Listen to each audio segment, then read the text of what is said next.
الحمد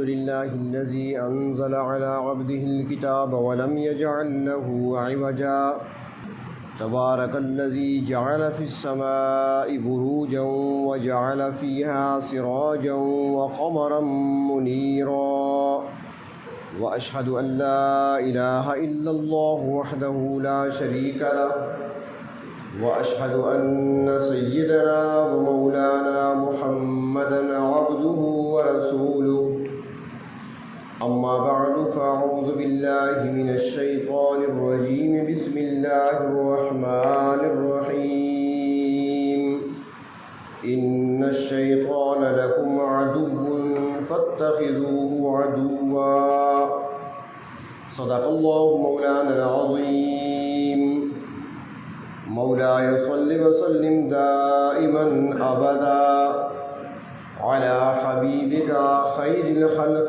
كلهم.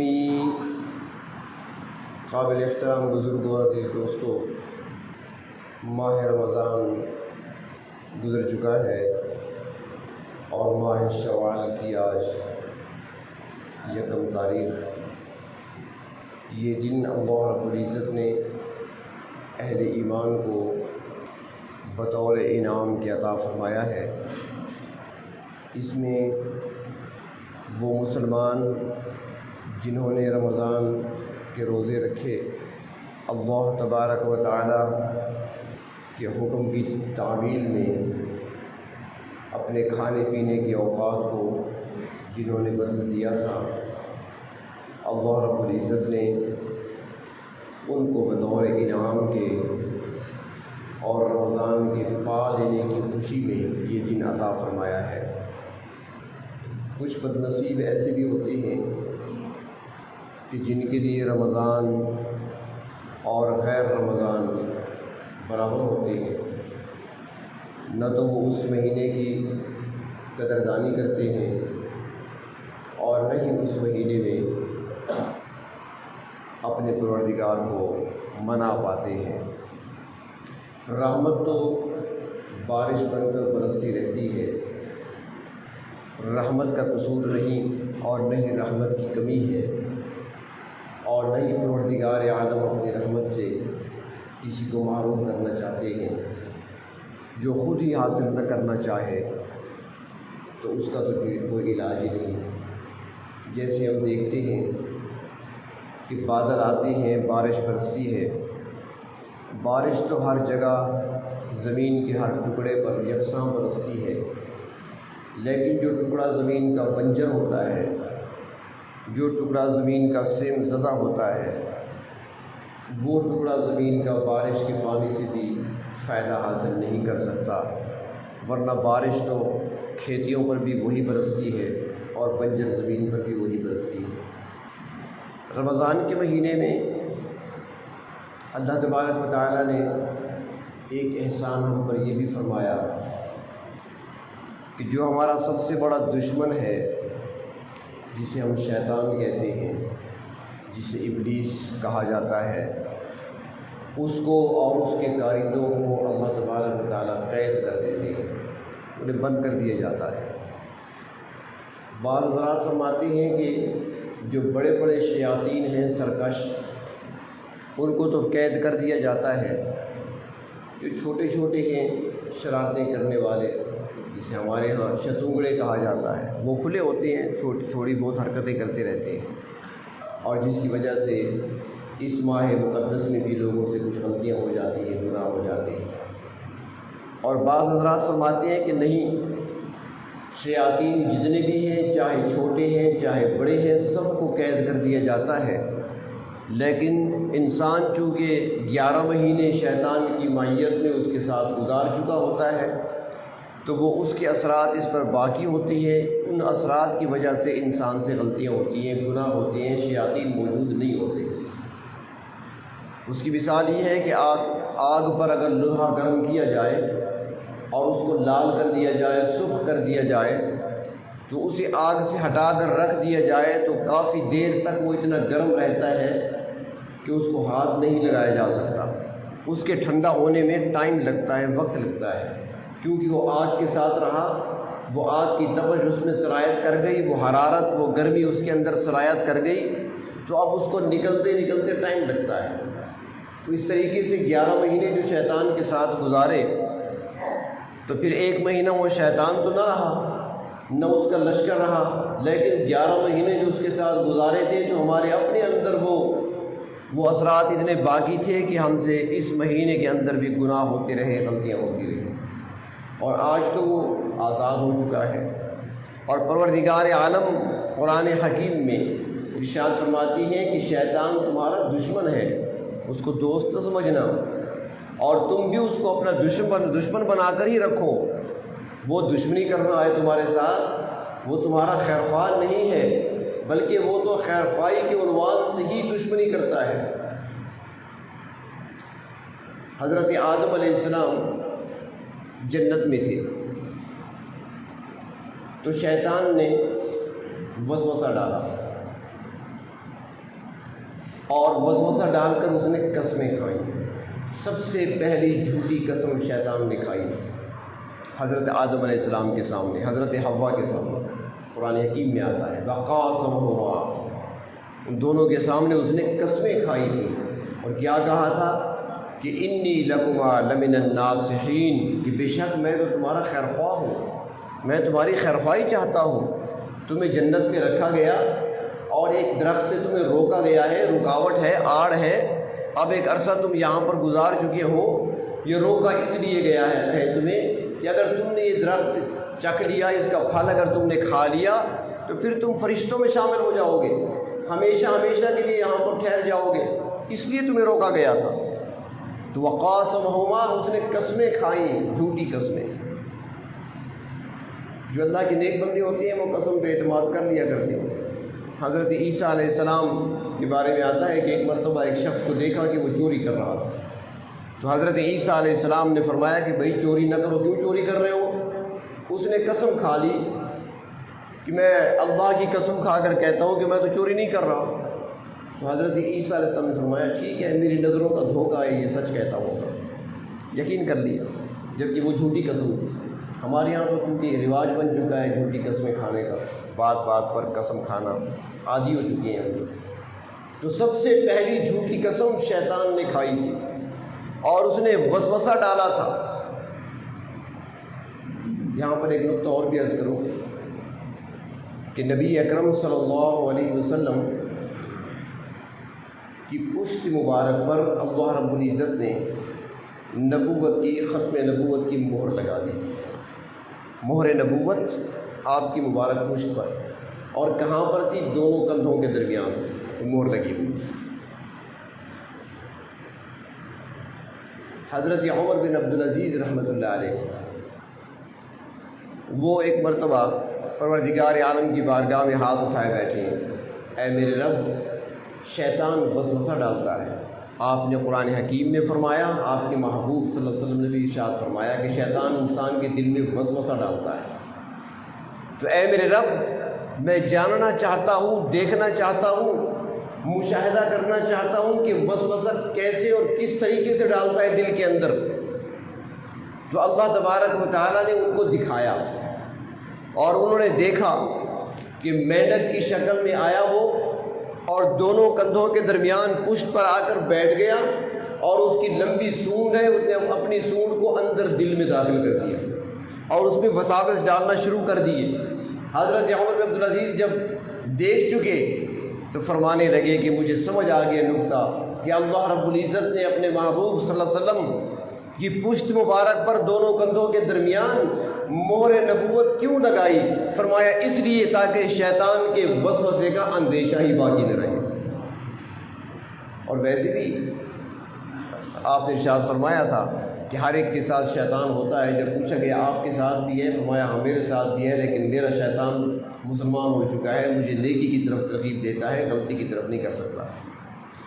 تو میں عرض کر رہا تھا کہ شیطان نے وسوسہ ڈالا، قسمیں کھائیں حضرت آدم علیہ السلام کے سامنے، اور قسم کھا کر کہا کہ انی لکما لمن الناصحین، تاکید کے 3 لفظ استعمال کیے، بے شک میں یقیناً میں تمہارے لیے خیر خواہوں میں سے ہوں، میں خیر خواہی کر رہا ہوں۔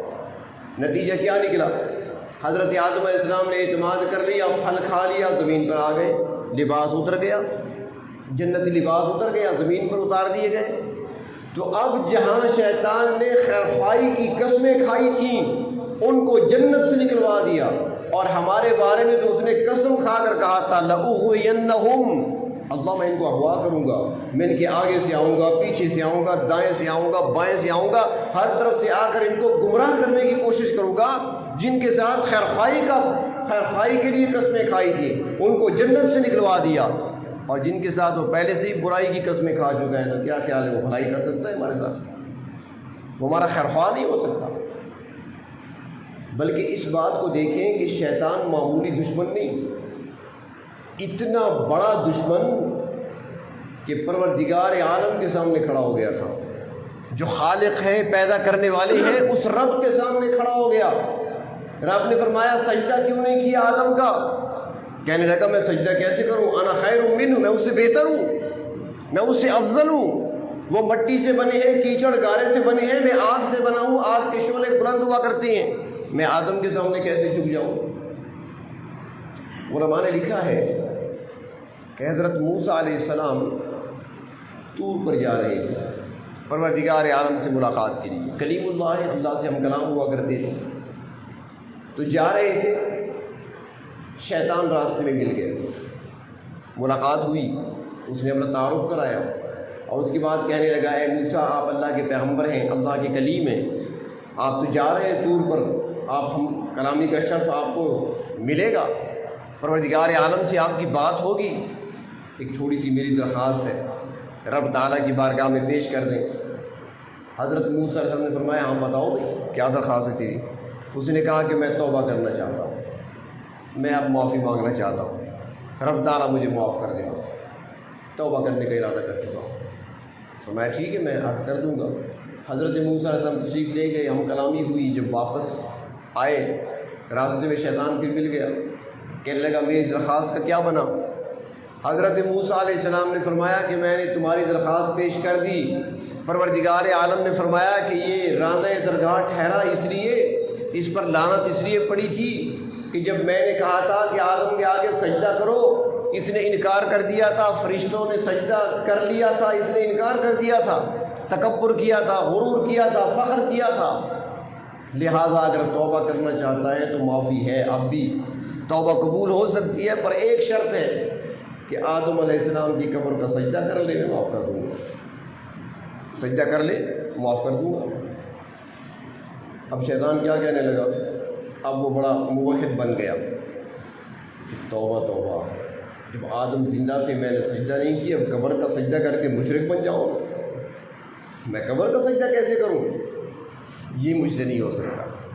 حضرت موسیٰ علیہ السلام نے فرمایا ٹھیک ہے تمہاری بات کو میں نے پہنچا دی ہے، جواب بھی تمہارے پاس آ گیا، تمہاری مرضی۔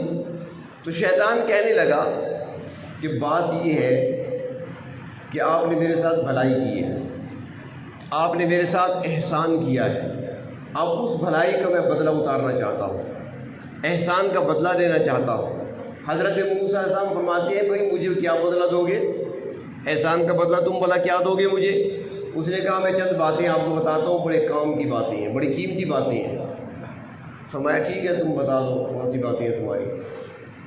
تو اس نے کہا کہ پہلی بات یہ ہے کہ جب آپ کو غصہ آئے نا تو اس وقت مجھے یاد کر لینا، جب غصہ آئے نا مجھے یاد کر لینا کہ غصے کی حالت میں زیادہ قریب ہوتا ہوں غصے والے آدمی کے، اس لیے فرمایا گیا نا حدیث شریف میں جس کو غصہ آئے تو وہ وضو بنا لیا کرے، اگر کھڑا ہے تو بیٹھ جائے، بیٹھا ہے تو لیٹ جائے تاکہ ٹھنڈ پڑ جائے، ورنہ شیطان کو مزید بھڑکاتا ہے، لڑائیاں ہو جاتی ہیں، جھگڑے ہو جاتے ہیں، انسان بعد میں پچھتاتا ہے، وہ کچھ کر بیٹھتا ہے جو وہ نہیں کرنا چاہتا تھا، اس سے وہ ہو جاتا ہے جس کا اس کے دل میں کوئی ارادہ بھی نہیں ہوتا، وہ کر بیٹھتا ہے۔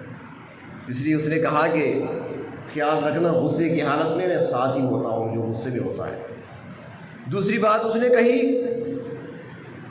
کہ دوسری بات یاد رکھیں کہ جب مجاہد میدان جنگ میں ہوتا ہے تو اس وقت وہ زیادہ خطرے میں ہوتا ہے۔ فرمایا وہ کیسے؟ فرمایا کہ جب بھی کوئی مجاہد میدان جنگ میں ہو، جب بھی کوئی فوجی اپنے وطن کے دفاع کے لیے جان کی قربانی پیش کرنے کے لیے محاذ پہ جا رہا ہوتا ہے تو اس موقع پر میں اس کے بیوی بچوں کو اس کے سامنے لے آتا ہوں، اس کے گھر بار کو اس کے سامنے لے آتا ہوں کہ بھائی کیا کر رہے ہو، یہ بچے تمہارے رل جائیں گے، یہ بچے تمہارے یتیم ہو جائیں گے، دیکھو تمہاری خوبصورت بیوی دوسروں کے گھروں میں پھر کام کرے گی، اس کو کوئی پوچھنے والا نہیں ہوگا، ان کا کیا بنے گا، پاگل ہو تم، کہاں جا رہے ہو، باقی لوگ تھوڑے ہیں ملک کا دفاع کرنے کے لیے، تم کہاں جا رہے ہو۔ تو اس طریقے سے میں اس کو برگلانے کی کوشش کرتا ہوں یہاں تک کہ وہ مایوس کمزور ہو کر، کمزور دل ہو کر واپس پلٹ پڑتا ہے، گھر کی طرف چل پڑتا ہے، میدان کو چھوڑ دیتا ہے۔ اور یہ بڑے گناہوں میں سے گناہ ہے، کبائر میں سے ہے، کبیرہ گناہ ہے۔ اور اگر کوئی اس طریقے سے واپس پلٹے اور اگر واپس پلٹتے ہوئے وہ مارا بھی جائے تو اس کو حرام موت کہیں گے، شہید نہیں کہیں گے۔ تو شیطان نے کہا کہ اس وقت میرا داؤ چلتا ہے ان پر۔ اور تیسرا اس نے کہا، ایک تیسرا موقع ایسا ہوتا ہے جو بڑا خطرناک ہوتا ہے کہ جب ایک مرد کسی غیر محرم عورت کے ساتھ تنہائی میں بیٹھتا ہے، اس وقت میں قاصد کا کام کرتا ہوں، دونوں کے دلوں کے پیغام ایک دوسرے کی طرف پہنچاتا ہوں اور آخرکار گناہ میں مبتلا کر دیتا ہوں دونوں کو۔ یہ تین مواقع ایسے ہیں تو اس نے کہا کہ یاد رکھنا، یہ تین باتوں کا خیال رکھنا۔ باتیں اس نے ٹھیک کر دی۔ پھر وہ کہنے لگا حضرت موسیٰ علیہ السلام سے کہ اے موسیٰ، آپ میری درخواست بھی لے گئے، رب تعالیٰ کی بارگاہ میں آپ نے پیش کر دی اور وہاں سے جواب بھی آ گیا، وہ آپ مجھ تک لے آئے، لیکن آپ کو یقین ہے کہ واقعی آپ کی ملاقات اللہ تعالیٰ سے ہوئی ہے؟ آپ جو بات کرتے رہے، جو گفتگو کرتے رہے، جو کلام کرتے رہے، کیا واقعتاً وہ کلام اللہ سے کیا کسی اور سے کیا؟ کوئی اور مخلوق بھی تو ہو سکتی ہے، کوئی جن بھی تو ہو سکتا ہے، آپ کو نظر نہیں آتا ہوگا، بات آپ سے ہو رہی ہوگی۔ حضرت موسیٰ علیہ السلام نے فرمایا کہ مجھے یقین ہے کہ میری بات ہوئی ہے پروردگار عالم سے۔ شیطان نے کہا کہ اس کی دلیل کیا ہے؟ حضرت موسیٰ علیہ السلام فرماتے ہیں اس کی دلیل یہ ہے میرے پاس کہ جب بات ہو رہی تھی تو اس وقت میں بیک وقت لذت بھی محسوس کر رہا تھا اور ہیبت بھی محسوس کر رہا تھا، لذت بھی تھی اور ہیبت بھی تھی، اور وہ لذت ایسی جو دنیا میں مجھے اور کہیں نہیں ملی۔ دوسرا فرمایا کہ دوسری بات یہ ہے کہ جب میں ہم کلام تھا پروردگار عالم سے تو جو بات ہو رہی تھی تو اس وقت لوگوں کے کان سنا کرتے ہیں، بات سننے کے لیے اللہ نے کان دیے ہیں، کانوں کے ذریعے بات سنتے ہیں لوگ، لیکن جب پروردگار عالم سے میری بات ہو رہی تھی، کلام ہو رہا تھا، تو اس وقت میرا کان نہیں سن رہے تھے، میرے جسم کا بال سن رہا تھا، میرے جسم کا ہر حصہ سن رہا تھا، میرا پورا بدن سن رہا تھا۔ اور تیسری بات فرمائی کہ جب کوئی بات کرتا ہے تو انسان دیکھتا ہے کہ بولنے والا یا تو سامنے ہوتا ہے یا پیچھے سے ہوتا ہے یا دائیں سے ہوتا ہے یا بائیں طرف سے ہوا کرتا ہے، لیکن جب پروردگار عالم سے ہم کلامی کا شرف نصیب ہوا تو جو بات ہو رہی تھی وہ آگے سے پیچھے سے نہیں بلکہ ہر طرف سے، بیک وقت اوپر سے نیچے سے دائیں سے بائیں سے آگے سے پیچھے سے 6 اطراف سے آواز آتی ہوئی محسوس ہو رہی تھی، اور یہ آواز پروردگار عالم کی ہی ہو سکتی ہے، کسی مخلوق کی نہیں۔ اور چوتھی بات فرمایا کہ چوتھی دلیل یہ ہے کہ جب میری بات ہو رہی تھی، رب تعالیٰ سے ہم کلام ہوا، جب یہ شرف نصیب ہوا تو اس وقت پروردگار عالم کے کلام میں تسلسل تھا۔ تسلسل، ہم جب بات کرتے ہیں نا تو سانس لینے کے لیے رکتے ہیں نا، سانس لیتے ہیں، لیکن پروردگار عالم کو سانس لینے کی ضرورت تو ہے نہیں، سانس کی ضرورت ہی نہیں ہے، تو اس لیے وہ کلام ٹوٹتا نہیں تھا، کٹتا نہیں تھا، منقطع نہیں ہوتا تھا، تسلسل کے ساتھ کلام جاری تھا۔ فرمایا کہ یہ مضبوط دلائل ہیں کہ میری بات پروردگار عالم سے ہی ہوئی ہے۔ تو میں عرض کر رہا تھا کہ شیطان انسان کا سب سے بڑا دشمن، جس نے ہمارے باپ حضرت آدم علیہ السلام کو نہیں چھوڑا، جو پروردگار عالم کے سامنے کھڑا ہوا، شیطان وہ دشمن کہ جو حضرت ابراہیم علیہ السلام کے سامنے آ کر کھڑا ہو گیا تھا جب بیٹے کو قربان کرنے کے لیے لے جا رہے تھے۔ آج بھی وہاں پر حجاج کرام کنکر مارتے ہیں جمرات کو، وہی یاد تازہ ہوتی ہے۔ حابیل و کابیل کے درمیان لڑائی اور جنگ کرانے والا شیطان ہی تو تھا کہ کابیل نے اٹھ کر اپنے بھائی حابیل کو قتل کر دیا تھا۔ سب سے پہلا زمین پر ہونے والا قتل حابیل کا کابیل نے کیا تھا، شیطان ہی تو تھا۔ تو تو شیطان نے کبھی کسی کو معاف نہیں کیا، اور اس کے پاس علم بھی ہے۔ میں اکثر کہا کرتا ہوں کہ کسی کے پاس تو علم ہوگا نا، کتابوں کا علم ہوگا، کتابیں پڑھی ہوں گی۔ شیطان تو وہ ہے جو شروع سے آ رہا ہے، 1,24,000 انبیاء علیہ السلام کو اس نے دیکھا ہے، اس نے ہر عالم کی محفل کو اٹینڈ کیا ہے، اس نے ہر صوفی کی مجلس کو دیکھا ہے، ہر ذاکر کے ذکر کو دیکھا ہے، ہر اہل علم کے علم کو دیکھا ہے، اس کی علمی قوتوں کو دیکھا ہے، اس دور سے چلا رہا ہے، اور معمولی بندہ نہیں، اسے تو فرشتوں کا استاد کہا جاتا ہے، یہ معلم تھا، یہ پڑھانے والا تھا فرشتوں کو، علم ہے اس کے پاس۔ دلائل کی دنیا میں اس کو ناکام کرنا بڑا مشکل ہے۔ علماء نے لکھا ہے کہ ہمارے بزرگوں میں سے ایک بزرگ گزرے ہیں، حضرت عبداللہ بن سہل تستری رحمۃ اللہ علیہ، بہت بڑا نام ہے، بہت بڑی شخصیت ہے، اللہ نے بڑا علم دیا تھا، بڑا مقام مرتبہ رکھتے ہیں، صوفیاء میں بھی ایک مقام رکھتے ہیں، علماء کے اندر بھی مقام رکھتے ہیں، فن حدیث اور فن تفسیر پر بھی عبور رکھنے والے تھے، اللہ نے بڑا علم دیا تھا۔ ایک مرتبہ شیطان ان کے پاس آ گیا اور آ کر سامنے بیٹھ گیا، اپنا تعارف کرایا کہ میں کون ہوں۔ اپنا تعارف کرانے کے بعد وہ کہنے لگا میں آپ سے کچھ گفتگو کرنا چاہتا ہوں۔ انہوں نے کہا ٹھیک ہے، کیا بات کرنی ہے تم نے؟ تو اس نے کہا کہ مدت ہوئی جب سے انسان زمین پر آباد ہوا ہے، تب سے لے کر آج تک ہر بندہ مجھ پر لعنت بھیجتا ہے، ٹھوکر خود لگتی ہے لعنت مجھ پہ بھیجتی ہے، نماز اپنی قضا ہو گئی لعنت مجھ پہ بھیجتی، غلطی اپنی ہوتی ہے لعنت مجھ پہ بھیجتی، ہر وقت لعنت لعنت لعنت، مجھے ملعون ملعون کہتی ہیں، جبکہ میں ملعون نہیں ہوں بلکہ میں مرحوم ہوں۔ مرحوم جانتے ہیں نا، کوئی فوت ہو جائے تو ہم کہتے نہیں فلاں مرحوم، مغفور بخشش کیا ہوا، مرحوم جس پر رحمت کی گئی ہو۔ تو کہنے لگا میں بھی مرحوم ہوں۔ اچھا بھائی آپ مرحوم کیسے بن گئے؟ اس نے کہا دیکھیں تم نے قرآن نہیں پڑھا، اتنے بڑے عالم بنے پھرتے ہو، قرآن نہیں پڑھا؟ اللہ تبارک و تعالیٰ قرآن حکیم میں نہیں فرماتے کہ ان رحمتی وسعت کل شیء، ان رحمتی وسعت کل شیء، کہ میری رحمت ہر چیز کو پہنچی ہوئی ہے، ہر چیز پر میری رحمت حاوی ہے۔ تو ہر چیز اللہ نے فرمایا شیء، میں شیء نہیں ہوں۔ عبداللہ بن سہیل نے فرمایا کہ تو بڑی شے ہے، لیکن بات ہے شے کیوں نہیں، چیز تو ہے۔ اس نے کہا میں چیز ہوں نا، اللہ فرماتے ہیں نا کہ ہر چیز تک میری رحمت پہنچی ہوئی ہے، تو چیز میں بھی تو ہوں نا۔ فرمایا بالکل چیز تو ہے۔ یہاں پر حضرت عبداللہ بن سہل فرماتے ہیں کہ میں ذرا سرپٹا گیا، میرا گلا خشک ہونے لگا، اتنی بڑی دلیل، جواب کیا دوں اس کو؟ سمجھ نہیں آ رہی تھی کیا جواب دوں۔ واقعی اللہ کی رحمت تو ہر چیز تک پہنچی ہوئی ہے، اللہ کی رحمت تو ہر چیز پہ حاوی ہے، اور یہ چیز تو ہے۔ جب چیز ہے تو پھر وہ کہتا ہے میں مرحوم ہوں، رحمت میں سے مجھے بھی حصہ ملا ہوا ہے، اور جس کو رحمت ملی ہو ملعون کیسے بن سکتا ہے، اس پر لعنت کیسے جائز ہے؟ پھر فرماتے ہیں کافی میں نے سوچا، چکر سے تو مجھے آ گیا، لیکن سوچنے کے بعد مجھے اگلی آیت کا حصہ یاد آ گیا قرآن پاک میں سے۔ اللہ تعالیٰ فرماتے ہیں کہ رحمت تو ہے، لیکن رحمت ملے گی کسے؟ رحمت کس کو دی جائے گی؟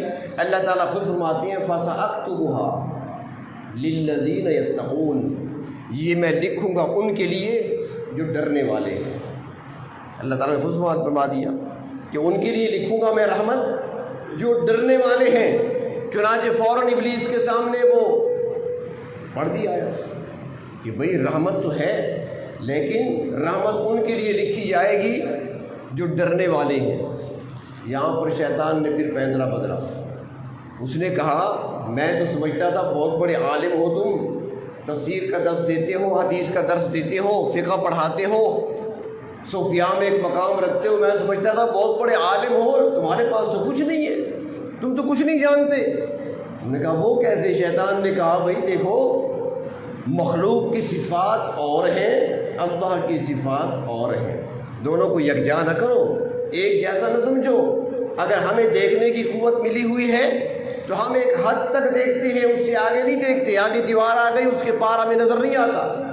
میدان میں کھڑے ہیں تو ہم 2 کلومیٹر تک دیکھیں گے، 3 کلومیٹر 5 کلومیٹر تک فاصلہ ہمیں نظر آئے گا، اس کے آگے ہم نہیں دیکھ سکتے۔ کان ملے ہم سنتے ہیں، لیکن ایک حد تک کی آواز سن سکتے ہیں، اس سے زیادہ نہیں سن سکتے۔ ہمارے پاس تو محدود قوتیں ہیں. کیا تم یہ سمجھتے ہو کہ اللہ تبارک و تعالیٰ کی بھی اس طرح محدود ہے؟ اللہ کا علم اس طرح محدود ہے، ایک حد تک ہے. اللہ تعالیٰ کی رحمت ایک حد تک ہے، اس کے آگے نہیں ہے. تمہارا عقیدہ کیسا ہے اللہ کے بارے میں؟ اللہ تبارک و تعالیٰ کی ہر صفت لامحدود، اللہ کا علم بھی لامحدود، اس کی کوئی حد ہی نہیں ہے. اور اللہ تعالیٰ خود فرماتے ہیں قرآن حکیم میں کہ اللہ تعالیٰ کی صفات کیا ہے. فرمایا کہ سارے سمندر سیاہی بن جائیں اور یہ سارے درخت قلم بن جائیں، قلم بنا لو درختوں سے. اب دیکھیں ایک چھوٹا سا پین ہے نا، تو اس پین سے اگر آپ لکھنا شروع کریں تو اب اس سے آپ کتنے کاغذ بھر سکتے ہیں، کتنے کاغذ اس قلم سے بھرے جا سکتے ہیں لکھ لکھ کر.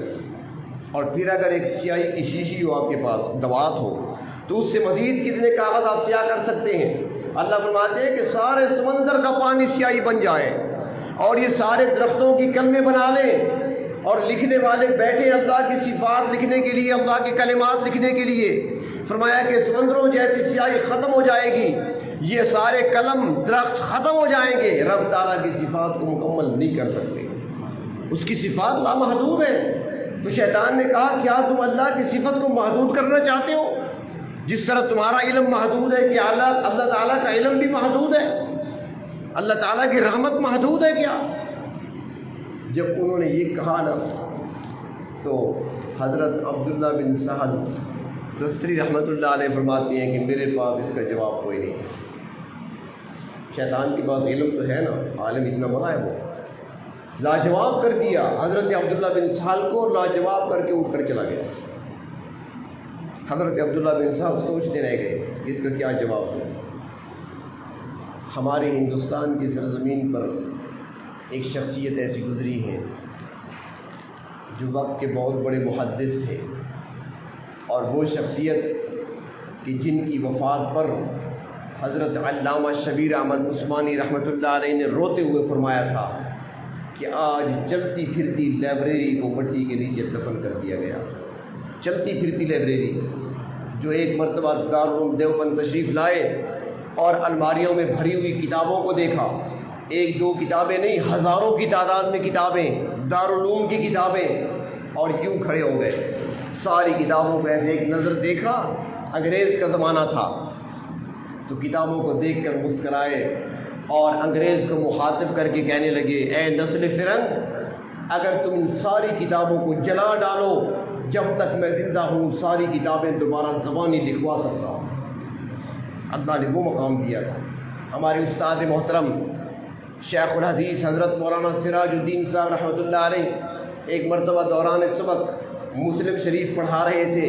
دوران سبق فرمانے لگے کہ میں آپ کو واقعہ سناؤں کہ ایک مرتبہ ہم دیوبند سے چلے حضرت علامہ انور شاہ کشمیری رحمۃ اللہ علیہ کی خدمت میں، تاکہ وہاں حضرت کی خدمت کریں. حضرت بیمار ہیں، وہاں پہنچ کر سلام بھی عرض کریں، بیمار کرسی بھی کریں گے، حضرت سے دعائیں بھی لیں گے. فرمانے لگے میں بھی تھا، میرے بھائی بھی تھے، حضرت مولانا قاضی عبدالکریم صاحب رحمۃ اللہ علیہ وہ بھی تھے، حضرت مولانا قاضی عبداللطیف صاحب رحمۃ اللہ علیہ وہ بھی تھے. فرمایا کہ ہم چاروں نکلے اور جب وہاں پہنچے حضرت شاہ صاحب رحمۃ اللہ علیہ کی خدمت میں پہنچے. حضرت صاحب فراش تھے، لیٹے ہوئے تھے.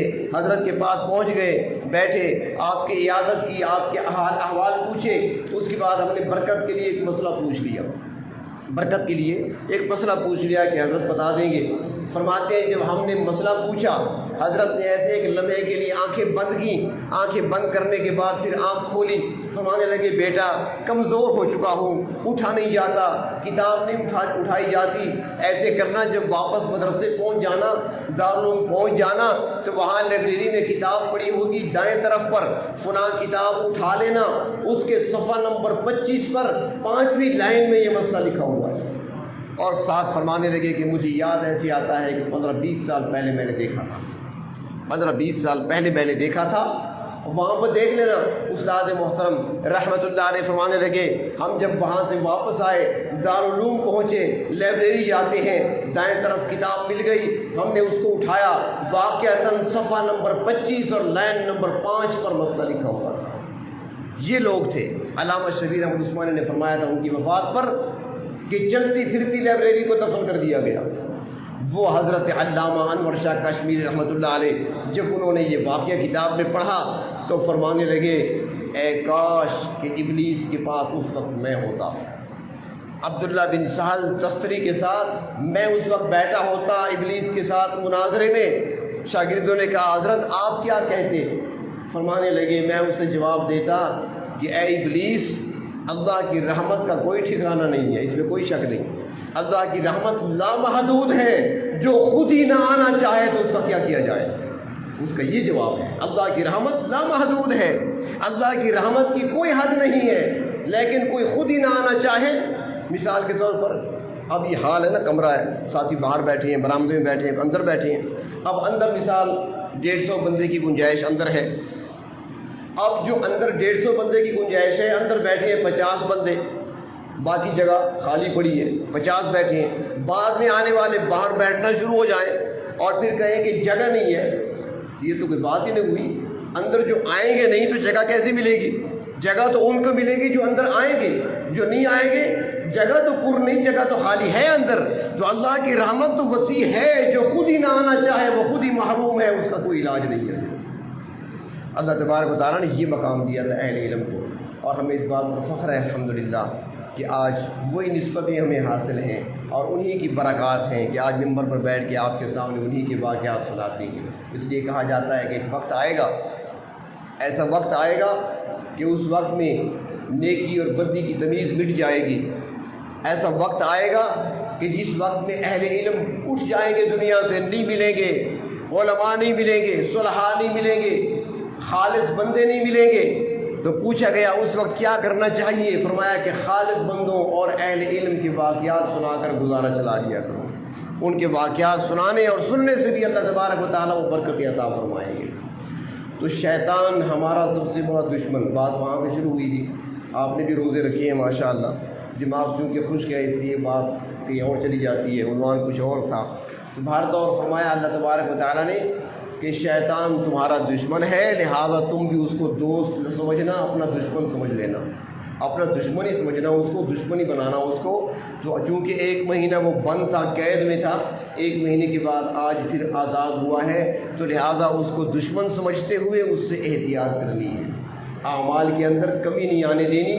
اور رمضان کے مہینے میں رب تعالیٰ نے جو اعمال کی صورت میں، عبادات کی صورت میں، تلاوت، ذکر و اذکار کی صورت میں جو نعمتیں اللہ نے ہمیں عطا فرمائی ہے، ہمیں چاہیے کہ ان نعمتوں کو سنبھال کر رکھیں اپنے پاس، تاکہ وہ ضائع نہ ہونے پائیں، وہ اعمال ہم سے چھوٹنے نہ پائیں۔